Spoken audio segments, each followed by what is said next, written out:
and welcome to this webinar on new advances in metal additive manufacturing organized by the University of Brescia.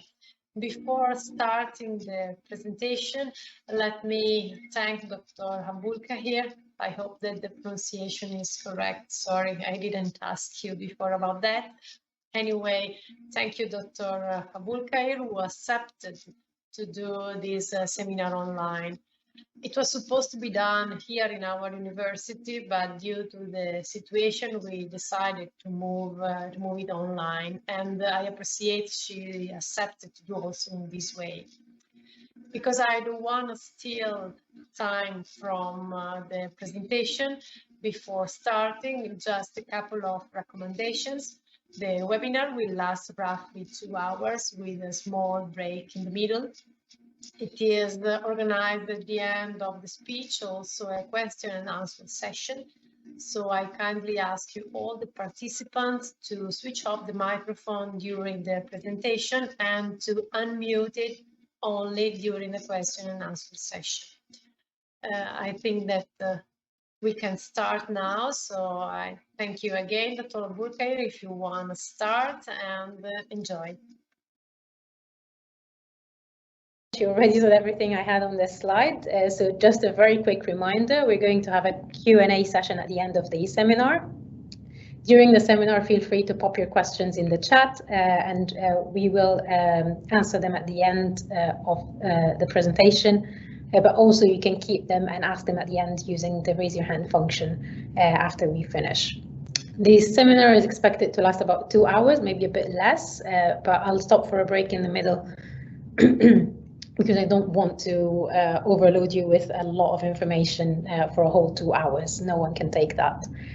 And once again, please make sure you're muted during the seminar, but remember to unmute yourself when asking a question at the end. And Annalisa, I'm sure she'll tell you about how you can get access to the recorded session afterwards.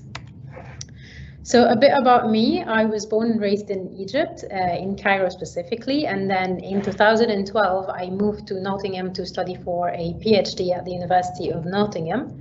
And I stayed there for a bit over 8 years until last month when I decided to move and enjoy the sunny Abu Dhabi. So I'm a mechanical engineer by training, so most of the work that I'll be presenting today will be from a mechanical engineering perspective. I studied for a PhD starting 2013 actually in metal additive manufacturing, and this was my first encounter to metal AM. So I didn't know much about metal additive manufacturing until then. I only knew the standard 3D printers that everyone, polymer ones, that everyone knows about. I finished in 2016 and then I started as a research fellow in the Center for Additive Manufacturing at Nottingham, so the same place didn't change. And then I stayed there for a bit over a year and a half when I then got a fellowship to look at developing new metal 3D printers. I did this for 3 years and then I started a new position at the same university, so I haven't changed much over the past 8 years. I started working as an assistant professor in the Faculty of Engineering until last month when I decided to take on an extra role. So I am now the additive manufacturing lead at the Technology Innovation Institute in the Emirates, and I also hold a visiting academic position at the University of Nottingham to continue working with the research activities that I've already started a while ago. As I said, because of my background, most of my research focuses on the process, structure, property relationships in additive manufacturing. So how does the way the process works affect the metallurgy that's produced in the parts that we manufacture, and how is this going to impact the performance of the part? Mostly in mechanical performance, but I'm also working on other applications with other colleagues that's out of my area of expertise, but it's always good to learn something new. So I'll dig now into the technical bits, so the research activities that we are doing at the Center for Additive Manufacturing at Nottingham. And to give you a bit of background about the group, this is a research group that was established in the year 1992, focusing on rapid prototyping and rapid tooling, and the research and additive manufacturing only started in the year 2000.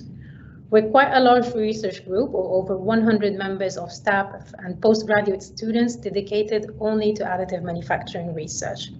So we're quite a large group, and we cover various aspects of additive manufacturing. So we've split ourselves into 4 subcategories. So we have a team that looks into the materials aspect, where we're developing new materials for the existing additive manufacturing processes. And by this, I mean all classes of materials. So it's not just restricted to metals. In fact, we do a lot more work in the polymers area, and also we work in the ceramic printing field. The second group looks at processes, and this is where we come up with new 3D printers in order to push the boundaries of the state-of-the-art of additive manufacturing. So we're not just interested in what AM can do now, but we are interested in what we can do with AM in the future. In addition, we're doing a lot of work in the design and computational methods, because the main idea from additive is that now we can design for performance rather than design for manufacturing.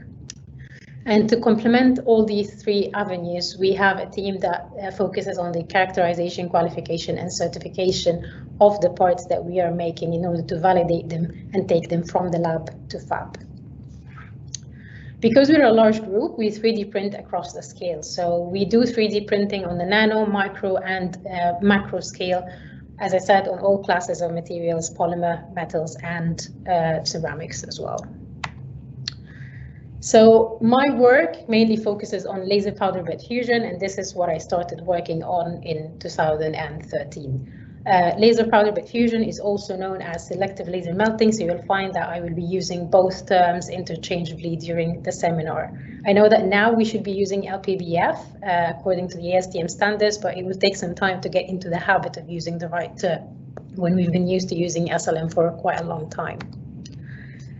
So the first project I worked on, which I'm sure a lot of you, if you're active in the field, you're aware of, is a lot of people are working on the aluminium silicon 10 magnesium alloys. And this was the work I started in my PhD. And what we did at Nottingham in terms of the material qualification research is that we've developed a hierarchical approach in optimizing the process parameters. Because normally in the process, you have so many factors and parameters that you need to control in order to produce a defect-free part.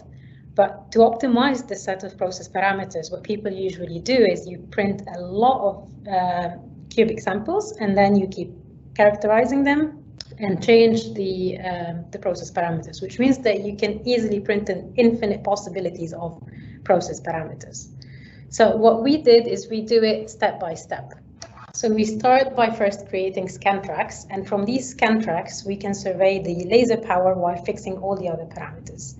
And this is very rich in the information it can provide us with, because simply just a cross-section of a melt pool will tell you what mode of melting and solidification you are working with, which is related to the material properties. And then once you narrow down the process window for the laser power, we then start creating layers or cubic samples, but with fixing all the process parameters apart from the hatch spacing. And this is dictated by the scan tracks that we have measured on the individual scan, the scan width that we've measured in the individual scan tracks. Once we optimize the hatch spacing, we then fix the hatch spacing, the laser power, and then we can survey the scan speed. And this way, we're doing it step by step, narrowing down the process parameters. So it reduces a lot the number of samples that we need to print to get a defect-free part. Another aspect that was very interesting is actually trying to optimize using the scan strategy and the scan pattern.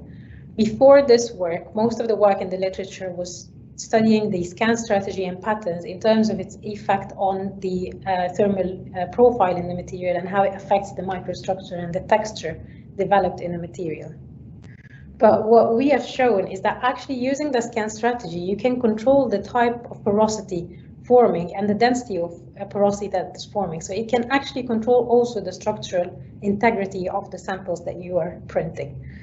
So in general, this procedure is what we are using in Nottingham at the moment to optimize or qualify every new material that we get into the lab, and it's saving a lot of time. In addition, of course, to using some modeling tools to help us narrow down the process window that we are investigating.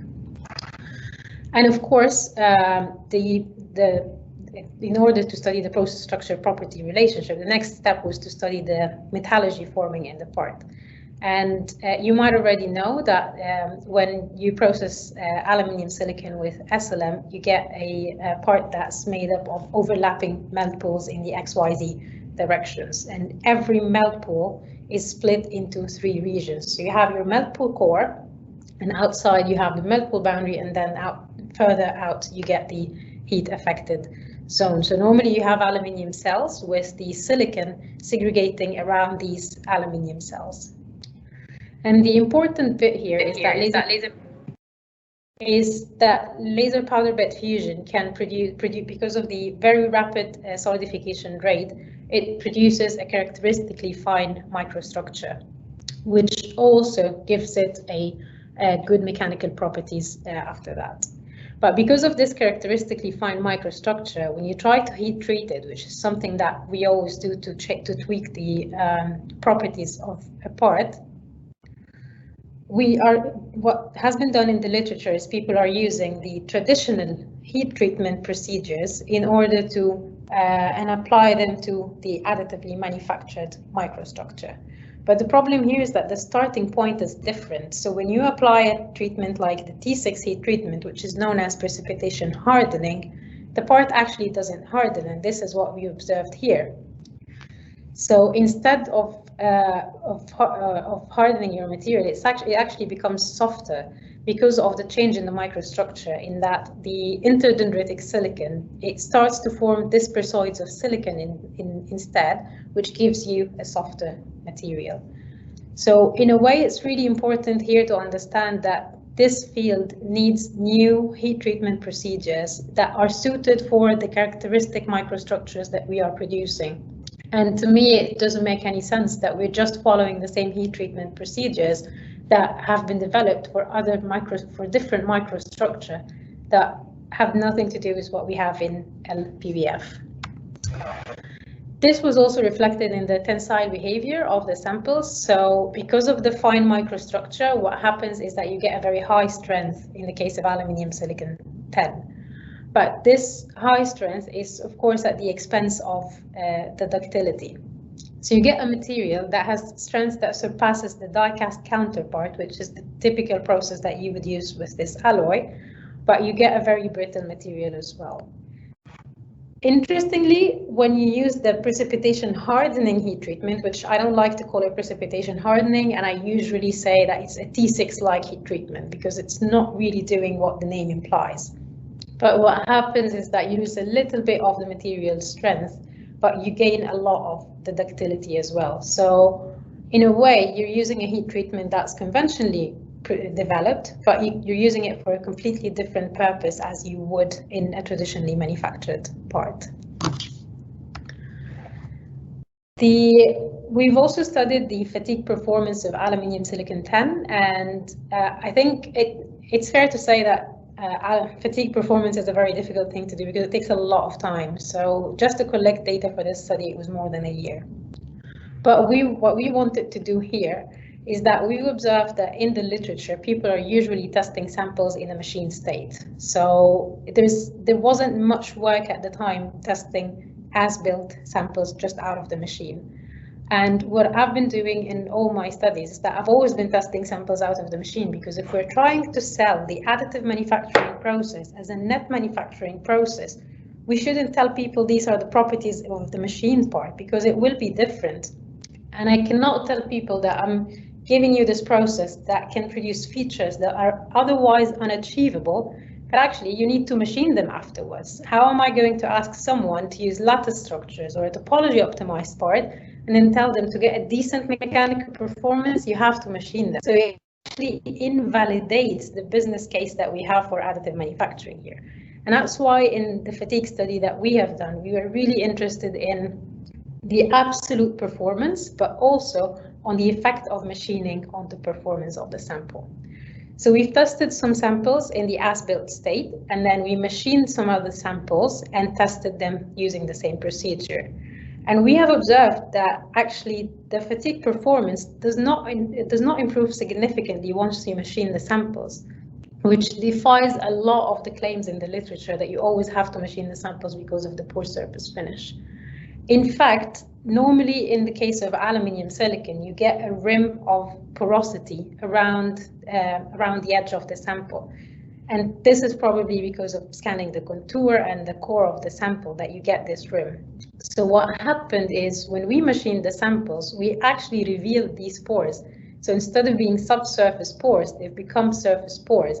And although the average fatigue strength was the same, the scattering data was much larger when it came to the machined sample. So that's something that we really need to bear in mind. What we've also noticed is that using a heat treatment, and in this case we used the T6 light heat treatment, which is supposed to soften the material in our case, the fatigue performance has significantly improved. So, and it actually had a very good, a more significant effect compared to machining the samples. So that's a very good advantage when you try to sell the idea to people. You can tell them that actually just a heat treatment can do the trick for you, and you can get an improved fatigue performance. Of course, the best fatigue performance we got was when we heat treated samples that were machined. So that gives you the absolute best result. But still, you can get a good result with heat treatment on its own, and that's a very good, interesting finding. Another thing that we observed on the fracture surfaces of the fatigue samples is that we've seen some foreign particles that looked really weird on the surface of these samples.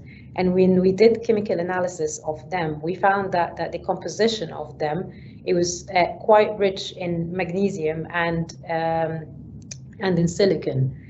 And looking at the literature, you'll find out that these are the specifications characteristic of the laser spatter. And for those of you who don't know, the laser spatter is basically when you irradiate the powder bed with the laser beam and the material melts and solidifies. During the process, it can spatter or spell out some droplets of the molten material that can selectively oxidize in the process.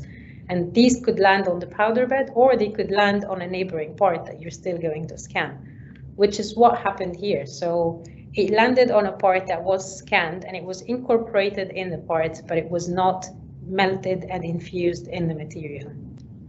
So that's why it's really important to take on the research on the laser spatter and how we can limit this. Okay, so this was the first alloy we worked with, and then after that we started looking at other aluminium alloys, the more useful ones. So the ones that we know how to process now are mostly the cast alloys, either silicon 10, silicon 7, or silicon 12. And you'll find a lot of work on the literature on these alloys. But the limit comes when you start working with the high strength aluminium alloys, either the 2000, 6000, or the 7000 series. And the main problem there is that as soon as you irradiate these materials with the laser beam, they just crack. So it becomes very, very difficult to process them. So we have Giuseppe, who is one of our PhD students at Nottingham, and he is working at alloy design or alloy development for laser powder bed fusion in the case of aluminium alloys. So what he's doing is that he's using thermocalc to model the composition and the performance of the alloy in laser powder bed fusion, and tweaking the composition within the limits. At the moment, he's not trying to come up with a new alloy. He's just focusing on the 2000 series, which is the 2024, and he's trying to limit the tolerance on every element in the alloy to make sure that he can get rid of the cracks. And actually he successfully managed to do that. So what you see here at the bottom on the left side is the alloy, the conventional 2024 that you will just get over the counter, over the shelf. When he optimized his chemical composition, he managed to produce a crack-free material, which is a huge achievement without adding any new elements. So we've seen in the literature the work by HRL Laboratories that is on the 7000 series, where for them to be able to process this material by L-PBF, they had to add nanoparticulates of zirconium. It's true that they got the decent parts without cracks, and the mechanical performance is good, and now they have the first alloy out there that's the first AM specific aluminium alloy. But that's a different field from what we're doing. What we're doing is we're trying to play with the composition of the alloy without adding any other elements to it.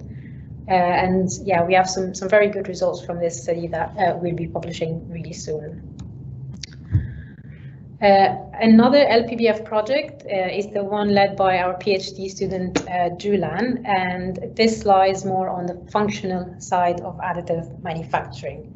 So Julan is looking at laser powder bed fusion of magnetic materials, and we have a history of track record of working with magnetic materials, but we've always been working with soft magnetic materials such as silicon steel.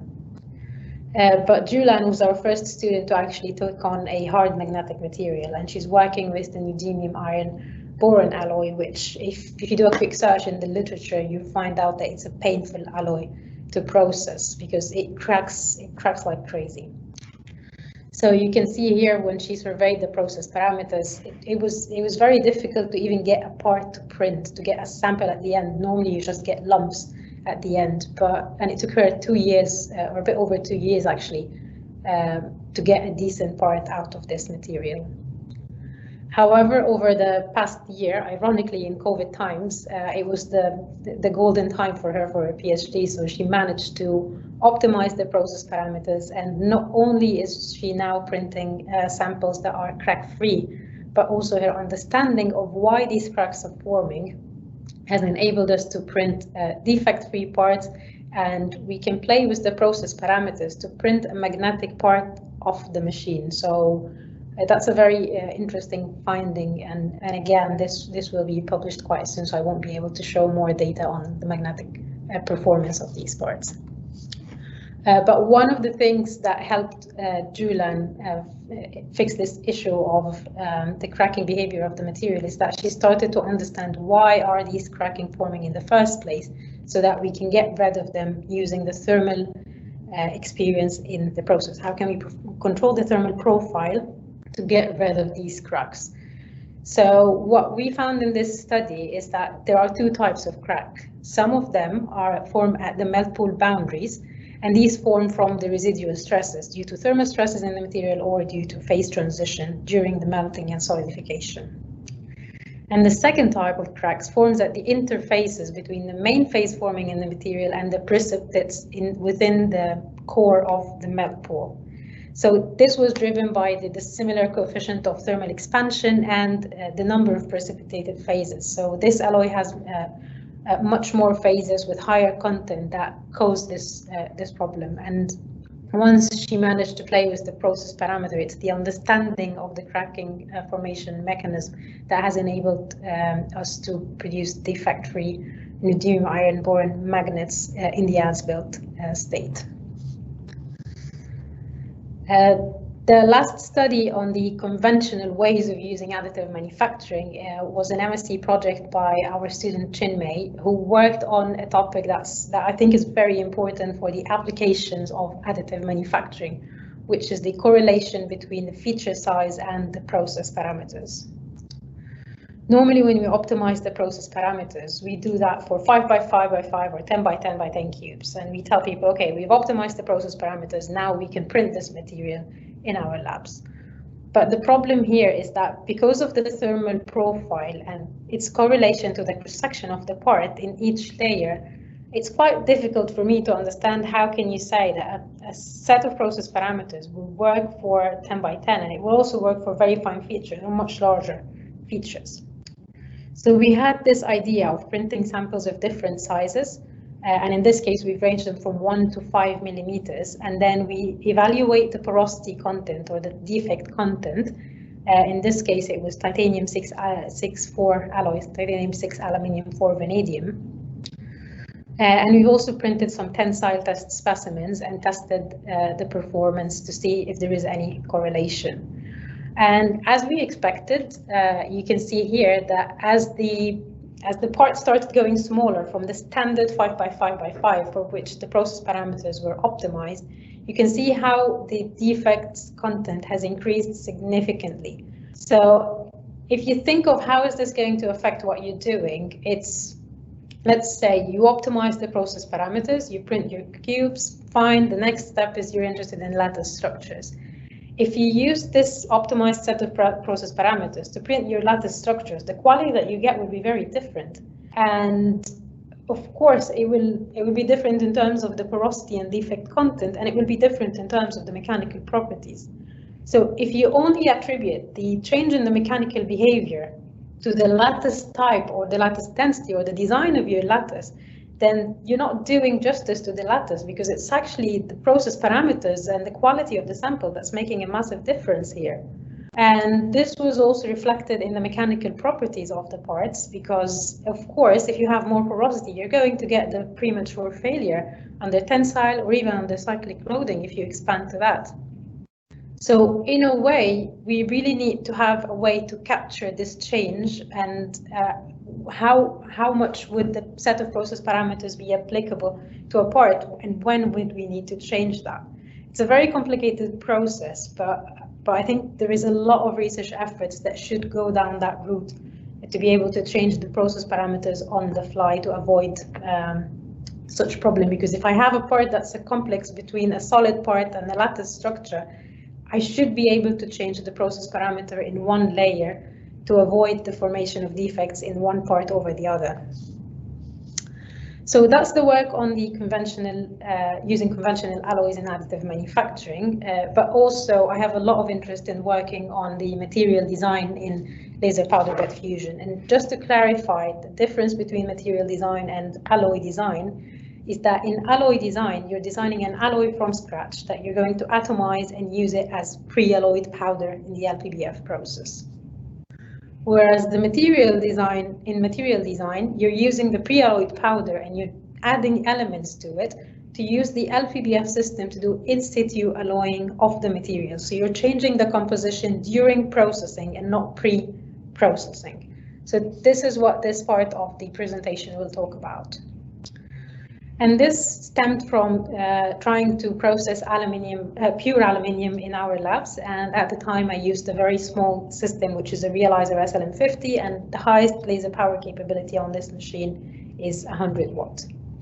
So creating just single walls, as you can see here, you can see that they're very rough and the quality of the walls under the SEM was really poor.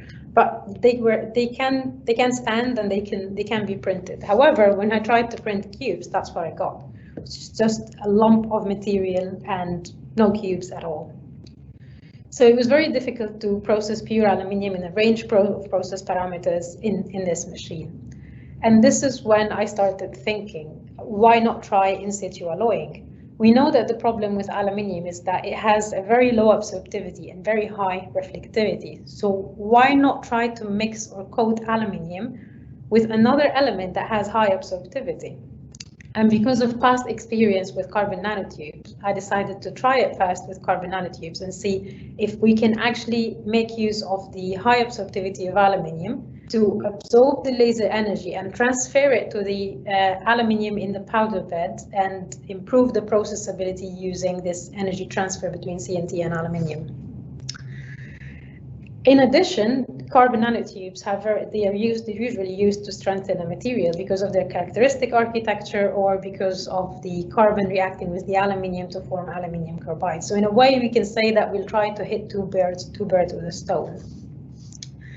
But the problem here is that we don't know how will carbon nanotubes respond to laser irradiation in SLM, and that's why we decided to do this study. And this was a collaboration between the University of Nottingham and the American University in Cairo. So I'd like to thank all the members who worked on this study. And what we did is the first thing was to prepare the feedstock powder, and to do so we used a high energy ball mill to mix aluminium with carbon nanotubes. And at the time we used 2 weight % carbon nanotubes because based on the literature this was going to give us the best coverage and best mechanical performance as well. Aluminium alloys, pure aluminium especially, it's very difficult to get powder that looks decent as L-PBF would require. Normally you want spherical powder that flows well, but it's very difficult to do that with pure aluminium. So the starting powder was already irregularly shaped. But of course, after high energy ball milling, because of the severe plastic deformation, cold welding and fracturing, the particles looked even worse. So we got particles that were just flattened, and we got some particles that were large lumps of cold welded smaller powder particles together. But the good news is that we managed to get the CNT embedded in the aluminium powder. So hopefully by this, the exposed regions will be able to absorb the laser energy and transfer it to the aluminium to try and keep the melt pool hotter at higher temperature for longer. And actually it did work, because instead of not being able to print anything with pure aluminium, in the case of aluminium CNT, we can now print cubic samples. They don't look great, but it's something that we can work with. And what we were interested in here, because this was just a feasibility study, is what are the interfacial reactions between the carbon nanotubes and the aluminium in this case. So we've done some metallurgical analysis, and you can see that we had some regions that were aluminium rich and others which were rich in another phase that later on we found out it was aluminium carbide. But the interesting bit is that if you see in figure E here, this is the top of the sample, and as you go down, the dark phase, which is the aluminium carbide, becomes less and less. So thinking of it the other way, what happens is when you scan a layer and then you deposit another one and the laser beam hits it, it scans the top layer and it remelts the bottom one a bit. So the carbon or the aluminium carbide starts migrating to with layer addition to the top. That's why you have the highest density at the top, and that's something that has been seen in the literature of staircasting as well. So because we wanted to know what happened to the carbon nanotubes in the first place, we did some XRD analysis, and we found that in the ball milled powder, you cannot see any peaks for the carbon nanotubes, you can only see the aluminium peaks. But then after laser powder bed fusion, interestingly, you start to see the carbon nanotube peak alongside the aluminium carbide and the pure aluminium peaks. To understand this a bit further, we decided to do Raman spectroscopy, and we have found out that ball milling does damage the graphitic structure of the carbon nanotubes in the powder. But then once you irradiate material to the laser beam in SLM, what happens is that the laser beam actually induced regraphitization of these carbon nanotubes. So in a way, it changed the nature of the defects and it actually remedied some of them. So that's a positive point forward about what happens to the CNT. So we didn't damage the CNTs in the process. We still have them, and that's a very good thing. We also did some Raman spectroscopy mapping in order to visualize where are the aluminium carbides and where are the carbon nanotubes. And basically the aluminium carbide was everywhere in the sample. Although we've seen the CNT everywhere, there was evidence of some significant clustering as well. So it wasn't as evenly distributed as the aluminium carbide. Now we know that the carbon nanotubes survived the laser powder bed fusion, but we wanted to visualize the structure and the types of defects, of reinforcements that formed in our aluminium CNT composite in laser powder bed fusion.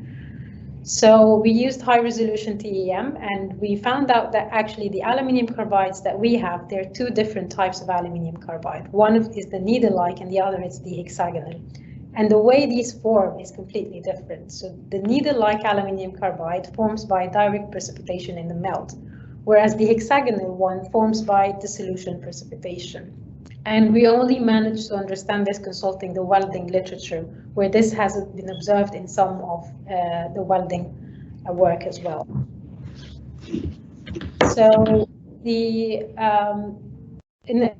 furthermore, the TEM analysis has showed that because of the rapid solidification that's common in selective laser melting, we have had a very high density of dislocation forming networks and forests in our samples, which is quite common in laser powder bed fusion. But the thing that we really wanted to know is, we're seeing this hexagonal and these needle-like structures. What if the needle-like structures are actually the hexagonal ones, but we're seeing them from the side view? And for that, we used the double tilt stage on the TEM to rotate the sample by 90 degrees to be able to make sure that actually these are hexagonal ones or needle ones. And if you look at figure E, which is on the right-hand side on the top, this is actually a needle that after rotating 90 degrees, we still see it as a needle. So we confirmed that now we have needle needle like aluminium carbide. Whereas in F, you can see one of the needles after rotation was shown as a hexagon. So it means that we do have the two different types of aluminium carbide forming in the sample.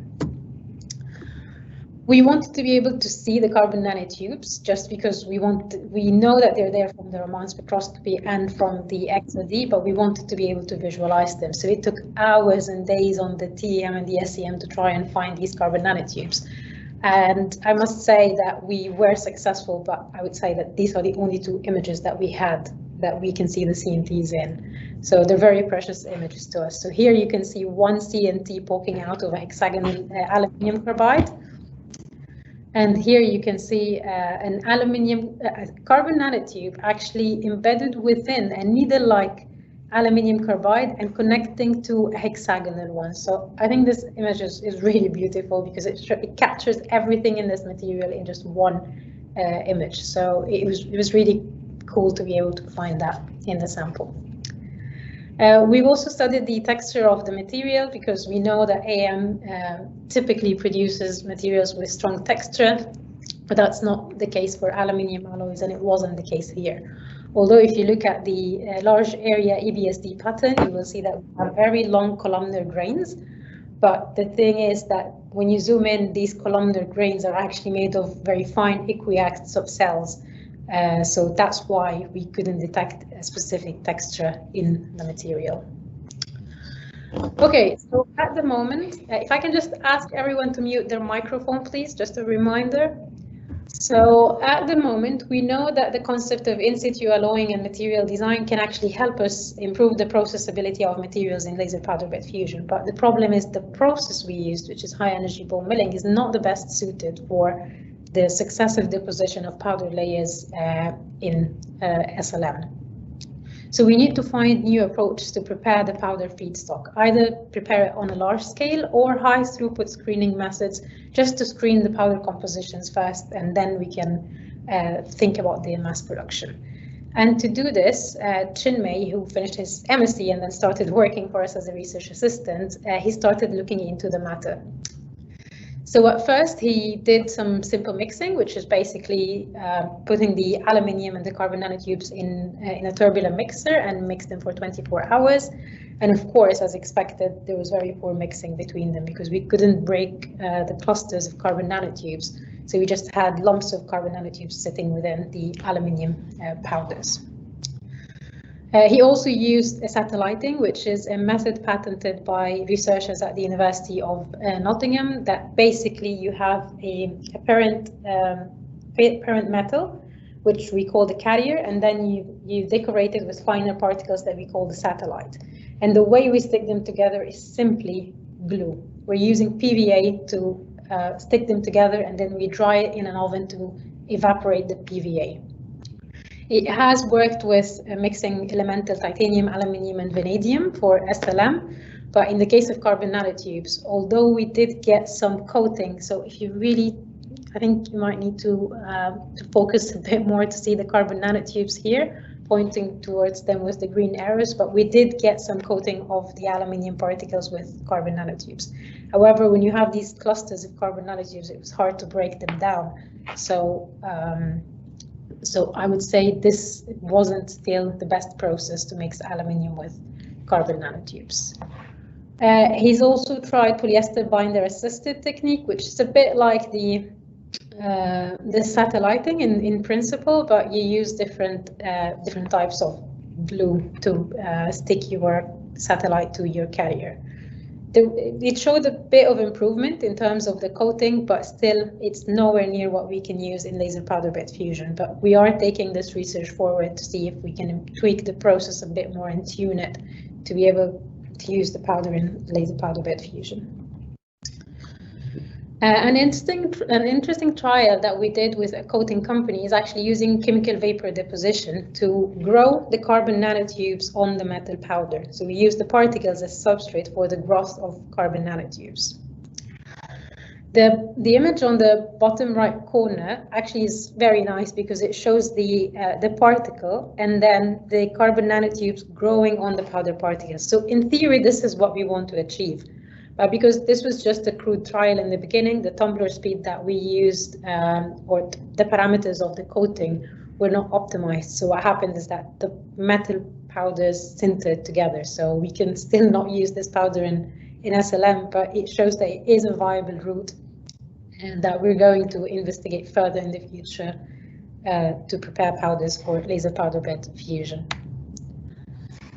The last technique that we used is resonant acoustic mixing, and this is being used by Perfeng. He's one of our PhD students, and he's trying to mix aluminium with nanoparticles using resonant acoustic mixing. And so far, it seems to be the method producing the best results. So you can see on the right-hand side here how the aluminium particle is coated with fully coated with the darker phase. So this seems to be, at the moment, it seems to be the best route to go for coating powders with nanoparticulates for laser powder bed fusion. So the way ahead for materials design is that we would like to explore using other additives. At the moment, when we tested the mechanical performance of the samples with carbon nanotubes, it doesn't seem that CNTs are giving the strength that we're looking for. So if it's just a matter of energy transfer, then it makes more sense to look for a cheaper alternative than carbon nanotubes. And we are working on developing a high throughput screening method for powder feedstocks for AM. And we have built this really nice laser calorimetry kit, which allows you to quickly assess the absorptivity of the powder. So instead of preparing powders and then trying to process it in the SLM system, with just a tiny amount of powder, you can do one scan track or a few scan tracks and measure the absorptivity, and it would be able to tell you whether there is potential in this alloy composition or not. So up to this point, I was talking about material design with the processability in mind. However, material design can be used with beyond processability, with the approach beyond processability, and this is what Perfeng Li is doing in his PhD. So he's mixing aluminium powder with nanoparticulates of tungsten disulfide in order to prepare composite powder that he's then doing spark plasma sintering and laser powder bed fusion for. The spark plasma sintering is the conventional way to process this composite. And now we're exploring whether this can be processed by laser powder bed fusion. And he did optimize the process parameters, and the idea of this composite material is to use it for improved tribological behavior. And we have actually proven this by doing some tribological tests, and you can see that when you use laser powder bed fusion for this composite material, you get a much improved tribological behavior. Perfeng is still in his second year of the PhD, so he still has a lot to do in this aspect. But he's got some very interesting results that he will be publishing in the next couple of months. So if you're interested in the topic, just keep an eye out for when this comes out. The last thing in terms of material design beyond processability is in situ alloying to reduce anisotropy in Ti64. And this is a project led by Nottingham Research Fellow, Dr. Marco Simonelli. And he's been working with titanium 6-4 in laser powder bed fusion for years, and it's always annoyed him how we have these columnar grains that give high anisotropy in Ti64. So what he tried to do is to add an element, so again, material design, add an element that would promote heterogeneous nucleation during solidification. And for this, he chose to use iron. And as you can see here, in figure A, this is the Ti64 without any addition. So you see the columnar long grains that are usually in the millimeter range. So they span across several layers. And then with adding iron, you can see how these grains are getting shorter until the microstructure is replaced with an almost equiaxed structure. And you can also see this in the EBSD patterns. He's also done a lot of work in mechanical evaluation of this new composition, and this work will be published within, I would say, the next few weeks, not month. Okay, so what I've presented so far was making components, but the vision at the Center for Additive Manufacturing is Are we just limited to making components with additive manufacturing?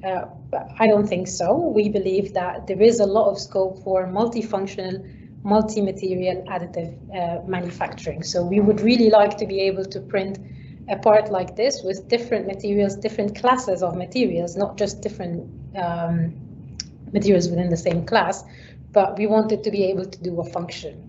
And to do this, there are a lot of challenges, but I will cover this in the second part of the seminar. So if we can take 5-10 minutes break. So shall we come back here at 5 to the hour? Perfect. Okay, so we'll do that then. So we'll see in some minutes. Thank you. Thank you.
So I guess we are ready to start again. Yeah.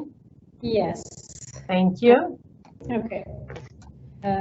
So welcome back to the second part. And as I said it 5 minutes ago, that this part will focus on the multifunctional, multi-material additive manufacturing so that we can start printing devices and not just components.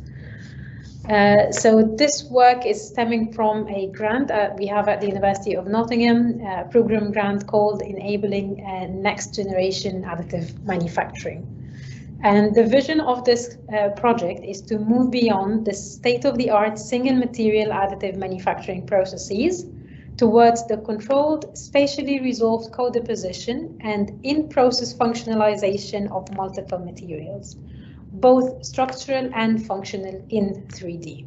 So we don't want to print just one material, we want to be able to deposit more than one material next to one another so that they can complement each other to create a function. But the challenges to multifunctional additive manufacturing are a lot. And the main four challenges are, first of all, we don't have the techniques that can allow us to deposit useful materials, useful dissimilar materials, both functional and structural. We have issues with controlling the inter and intra-layer interfacing of dissimilar material. And when I say dissimilar materials here, I mean dissimilar in terms of classes, not just within one class. So I want to be able to print a polymer and a ceramic at the same time, along with a metal. I want to complement, to integrate all three classes of materials in one part to perform a function. There is also the challenge of overcoming the structural and functional anisotropy, which is a key feature in additively manufactured part. In addition, there is the ability to do multifunctional additive manufacturing across the scale. So how can we scale this up to be able to print nano, micro, and macro features with the added functionality? So in metal additive manufacturing specifically, we're always making things from a single material, line by line, and then layer by layer. And the question here is, can we do things drop by drop? Because if we can deposit droplets of different materials in the same build volume. So the answer is not really. Digital printing of metals is the most important element missing from functional 3D printing. However, there are some technologies out there that can do drop by drop deposition of metals. These use either pneumatic actuation, where you have a gas pulse to eject your droplets out of a nozzle, but the issue with these techniques is that they can print high temperature metals, but the control and the accuracy is very poor, and the droplets are usually quite large. We're talking the millimeter range. So you won't be able to use these for anything on the micron scale, for instance. There is also pneumatic actuation, piezoelectric actuation, which works with smaller droplets, so you can do the micron scale features, but the problem is that because of piezoresistivity of the materials, you can only print metals up to the Curie temperature, so you're limited to around 200 degrees Celsius, and with the modified models at the moment, you can go up to 330 degrees Celsius. It's quite a low melt point for this size range. But being able to print high temperature metals with intermediate size or small size droplets, this is what is missing at the moment. But at the University of Nottingham, we have a technology that's it's a droplet on demand metal technology that we call the metal jet. And these printheads were patented by Canon Production Printing, which was formerly known as Canon OSE. So they've invented these printheads that you see in front of you, where you can melt metals up to 2000 degrees, pure metals, no carrier. And you melt the metal, so the orange bit that you see here is actually the glowing cartridge with the molten metal in it. And then you have these two magnets around the cartridge, which create a magnetic field. And then you pass an electric current through these two electrodes, which are in contact with the molten conductive metal. And because of the direction of the magnetic field and the electric current, you can expel droplets in the third direction. So basically it works based on the Lorentz force, magnetohydrodynamic actuation. These droplets are usually around 70 to 80 microns in size, so we're talking a scale that you can use in microelectronic sector, and with frequencies of up to 2 kilohertz, so it's quite a fast process. They invented these printheads, and then at Nottingham we've taken these printheads and we're building a 3D printer around these printheads. So this should enable us to do multi-material 3D printing. And I don't know what happened with the video here, but basically that's the stage moving, and you can see the glowing part is the printhead, and we're depositing copper in this case. So these printheads at the moment, we have one of them inside a glove box. Oops. Inside the glove box to control the atmosphere. So we are printing at below 1 particle per million of oxygen, because of course you don't want the molten metal to be exposed to any oxygen content. And the movable stage can actually be heated up to 800 degrees Celsius. So you print drop by drop, and that way you can print 3D structures. So when we first built this system, we had a checklist that we had to check in order to assess whether this DoD process is successful or not. And what makes a metal DoD system process successful is to have very good jetting stability, which means that the droplet size, speed, and trajectory are uniform throughout the process of jetting. To have a very good landing accuracy, meaning that every droplet lands exactly where you want it to. And to have excellent metallurgical bonding between the droplets and between the droplets and the substrate. So when we first got the system, we tested it with a low temperature metal to make things easy. So we started with jetting tin, which has a melt point of 230 degrees Celsius. So depositing tin, you can see here the Scantrax individual lines and multiple lines printing a structure, and you can see how the droplets are nicely deposited. It's a very clean technology. We had excellent jetting stability until we empty the cartridge, and we have very good landing accuracy. So every droplet goes exactly where we want it to. So if you look here at the bottom right corner of the slide, you have the bitmap that we use for printing, and next to it, this is a scanning electron microscope image that shows the part that was actually printed. So every pixel in the bitmap corresponds to a droplet on the printed structure. So we don't have any misplaced droplets or any missing droplets. So we're getting amazing quality with the parts that we can print with this technology, printing from pure metals. The droplet-to-droplet bonding was still good. So at the moment we are checking. We checked 3 out of the 4 metrics that we have. So when you jet tin, we're jetting tin on copper substrate at the moment in this study. So what happens is your droplet leaves the cartridge, and then it travels for 1 millimeter, because usually this is the distance we keep between our nozzle and the substrate. It lands on the substrate, it spreads, and then it solidifies bottom up, and that's why you see these solidification ripples that indicating the gradual solidification of the part, which is really fast, the solidification process. But then we cross-sectioned, we used the focused ion beam to cross-section the interface between the droplet and the substrate, and you can see that we have a clean interface between them and a strong bond between the droplet and the substrate. So at the moment we can say that we got 4 out of 4 for the case of tin. So now it's time to consider the real business, which is testing the high temperature metals, which is the real challenge in the process. So we started with silver, which has a melt point of 960 degrees Celsius. And as you can see, we can print very nice looking structures, very complex structures, but the problem is all the droplets building this part are just interlocked in place. They're not metallurgically bonded together. So in principle, we are printing very fragile structures, green structures that will need post-processing in order to consolidate these droplets for the part to be an actual structural part. However, still, we have very good control on the landing accuracy and the deposition of the droplets, and here we can show that we printed a circular wall with a thickness that varied from only 1 droplet to multiple droplets. I think it was about 8 droplets, increasing gradually, to show how we have control on the deposition of the droplets.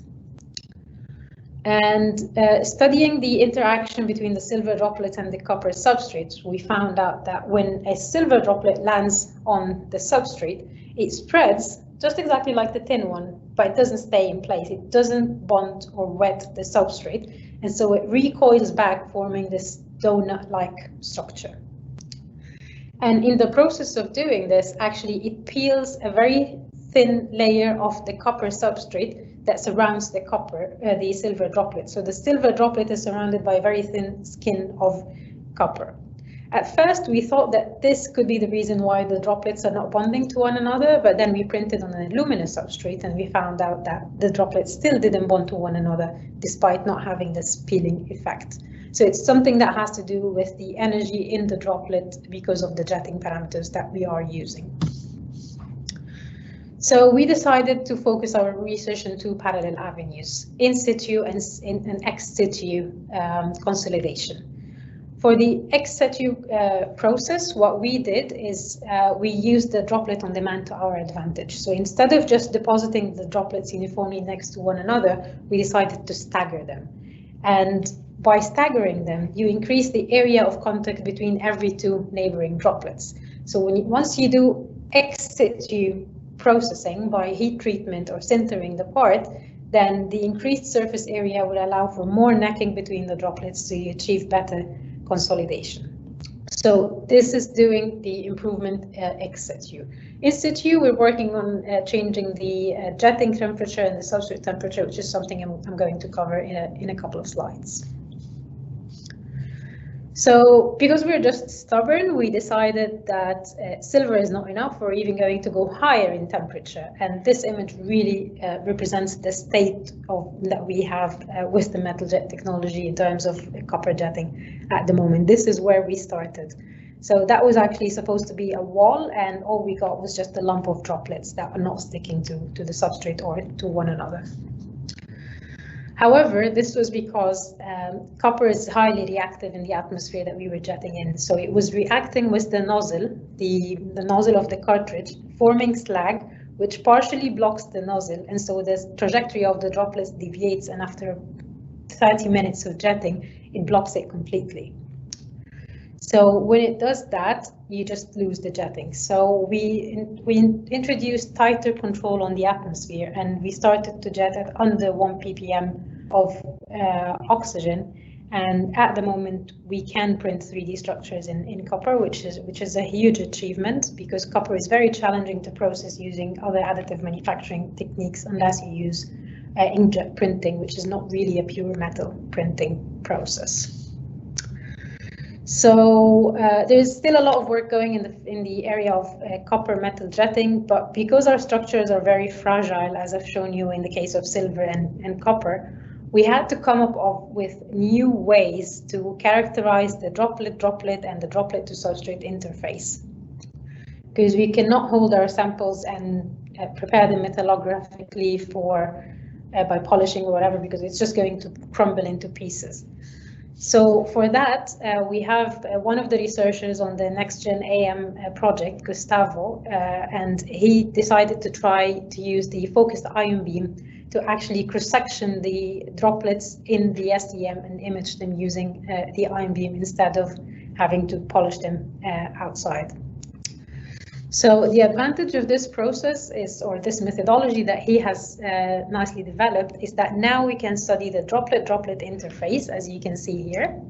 So this is in the case of tin, and you see how nice the consolidation between every two individual droplets are. Whereas in the case of copper, for instance, you can see how the droplets are not bonded to one another. They're just sitting there next to each other.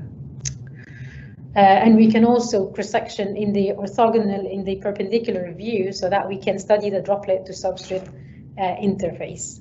In addition to all that, it gives us a 3D visualization of the grain structure. So these images are very rich of information, and it was really cool that we had that tool and we used it this way. Okay, so the real challenge now is how can we improve the droplet to droplet and droplet to substrate bonding in high temperature metals when using the metal jet technology. And for this, we can either change the jetting temperature, so we can try to jet at higher temperatures, but we will need to do hardware changes for this, because we are limited with the hardware in the glove box atmosphere to what temperature we can jet at. Also, we can reduce the working distance, so we are jetting at 1 millimeter away from the nozzle, but we can try to reduce that so we can reduce the time in flight and reduce the solidification in flight. We can also increase the substrate temperature. So in the beginning, we were jetting at a substrate temperature of 500, and then we had to do a hardware upgrade to go up to 800, and I'll show you in a minute how this has helped us. We can change the substrate material in order to impose a slower rate of solidification. So if you have an insulating substrate, you can this way reduce the rate of solidification and allow more time for the consolidation between the droplets. Another thing is to increase the jetting frequency, which is again something that we need to do hardware modification, so it's something that we look into in the future. In situ processing, where we are considering adding a laser source in next to the print head to point at the printed structure, so that after it deposits, the laser source can do an in situ heat treatment to promote consolidation post-process, but in the process, if that makes sense.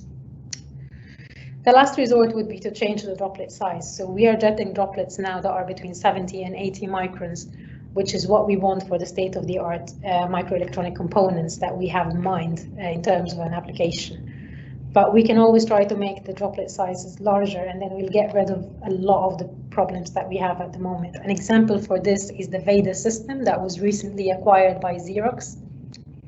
So this is the only droplet on demand system in the market at the moment, but their droplets are 500 microns. So basically they don't have the troubles that we have. And also they're working with Aluminium, which has a melt point of 650. So it might be that if you extrapolate the data, we might have to go with a larger droplet size if we want to go with the higher temperature as we are.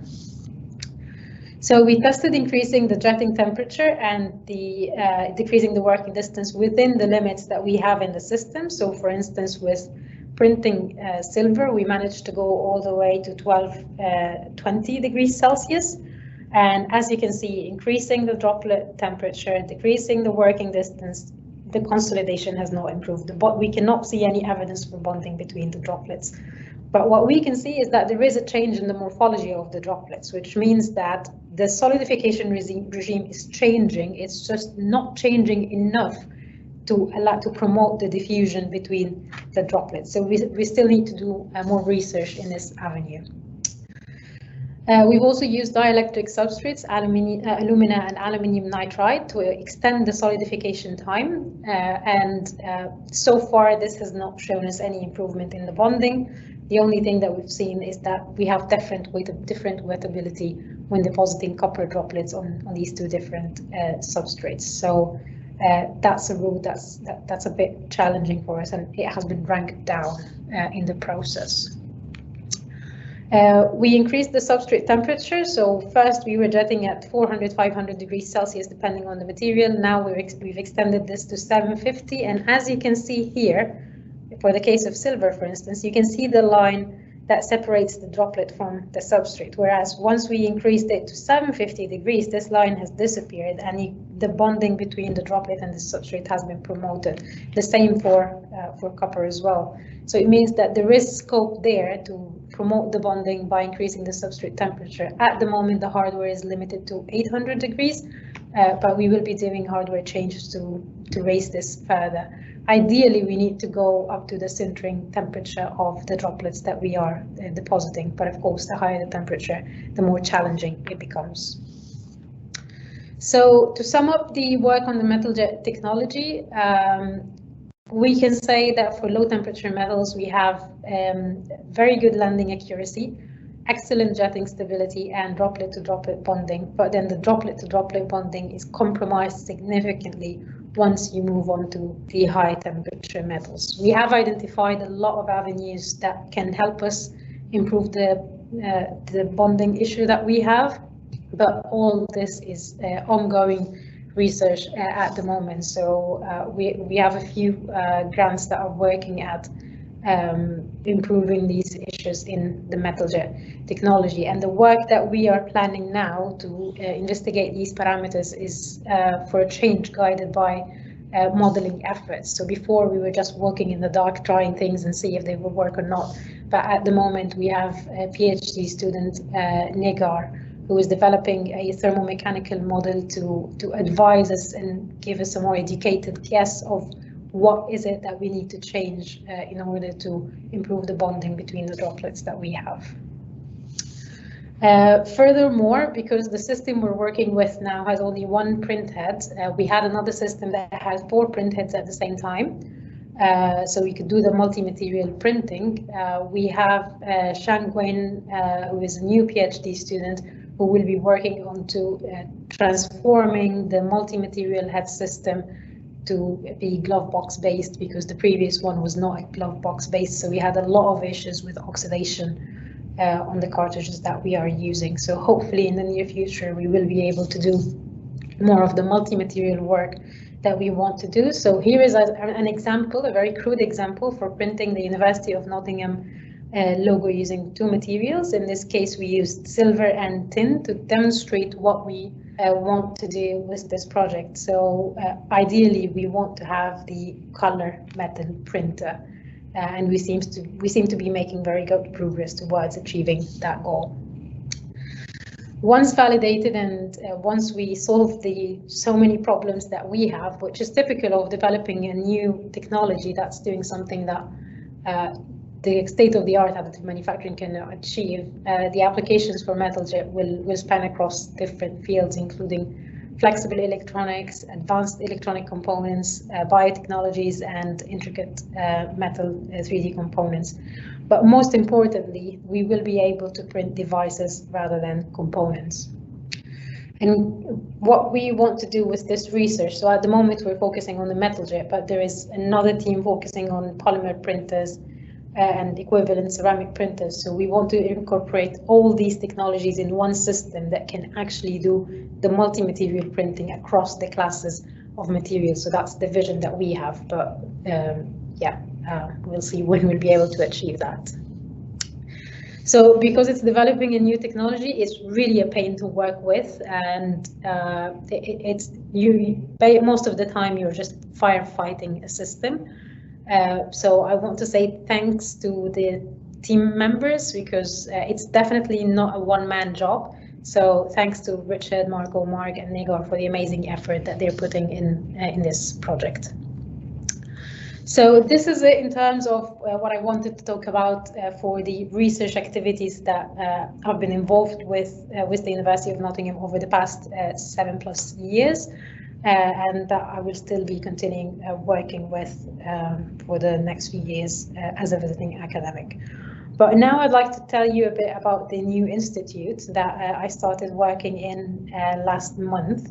And this is the Technology Innovation Institute in the United Arab Emirates. And the idea is this is a publicly funded research institute in the Emirates. And the vision that we have is that we would like to be a global hub for innovation in the region.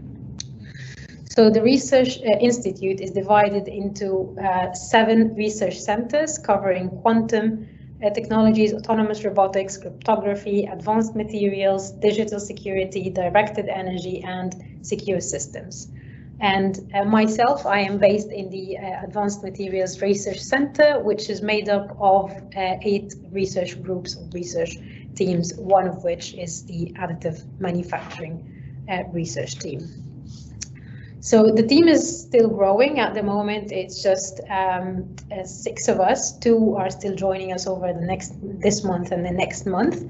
But the things that we will be working on more or less is going to be a continuation from the same research efforts that I've been working on for the past few years. So we're going to have in-house capabilities for manufacturing, ex situ post-processing, and characterization and validation. The focus is mostly on the application side of the science. So we will be working closer with industrial beneficiaries, of course, while also focusing on the basic science and foundation science. So we'll try to strike a balance between both. But the work that we'll be doing will focus on 5 research avenues. One of them will be the material qualification and certification, which I think every lab has to have at the moment because of the variability between the machines in additive manufacturing. So you need to have an in-house capability and in-house database for the materials that you want to process. And here we're going to focus on taming the difficult to process materials. The second research avenue is an area that I've been wanting to work with for a while now, which is the microstructure on demand, which is, we have a lot of multi-laser systems out there, but mostly they're used to improve the productivity. So you use the 4 lasers or whatever you have in your machine in order to make the process faster. But my interest was to use the different lasers to manipulate the laser profile and manipulate the heating profile, thermal profile in the part in order to dictate different microstructure that can give you a function in the end. So this is a topic that we will be taking on forwards in the coming month. In addition, we will also be working with, of course, using the added advantage of additive manufacturing in the complexity in design for lightweighting and added functionality for various sectors that we'll be collaborating with in the automotive, aerospace, and defense fields. Building on the work that we are doing on the correlation between the feature sizes and the process parameters and how you can control these and change them on the fly, we also will do some work on machine learning on how to optimize the process parameters quicker and how to correlate them to the size and be able to change the process parameters on the fly based on the features, the cross-section of the feature in every individual layer. And last but not least, we will continue working with material design, the concept of in situ alloying, not only for improved processability, but also for engineered and tailored performance. So by this, I think I've said more than enough, and I spoke a lot, and I hope it wasn't too much for you and that you found it useful. And I can now open the floor for questions, and thank you very much for listening.